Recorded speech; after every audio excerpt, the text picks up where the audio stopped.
Good morning. This video is called If You Have a Relationship with God, Then You Can Rise Above Christianity and Politics. I checked into becoming an ordained minister online, but I did not agree with what you had to agree with. The Bible is a tool some people use to get to know God, but it is not the only way to know God. Who is God? Why do people believe in God?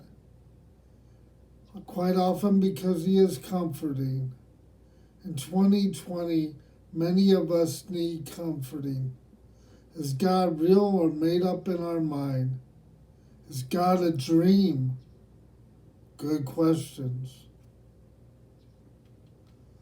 One does not need money or a church to have a relationship with God. Churches are places of comfort for like-minded people who have the same or similar beliefs. One does not need a church building to find God. One just needs themselves.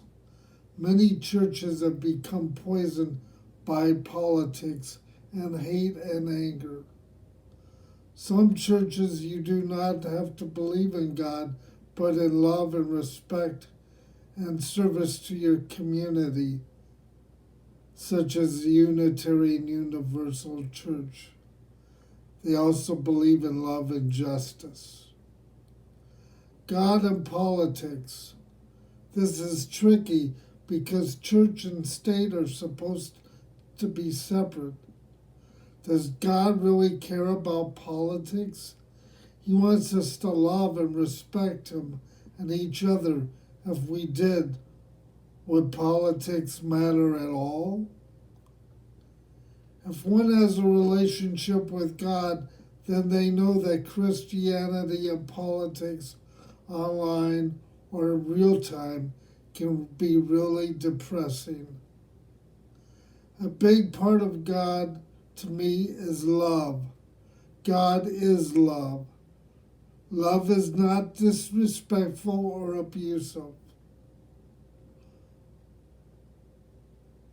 Way too much hate and anger going down in our world on this date, October 1st, 2020. What is your calling? Are you trying to answer it and change the world for the better today? Remember when we were children, we used to sing the song, "Row, row, row your boat gently down the stream. Merrily, merrily, merrily, merrily, life is but a dream." With our techno world and society, this song and the way we live in cyberspace is often quite true. Disabled lives matter, and we like to be seen, heard, and respected. If God is the only one that watches this video, that is okay. At least I tried.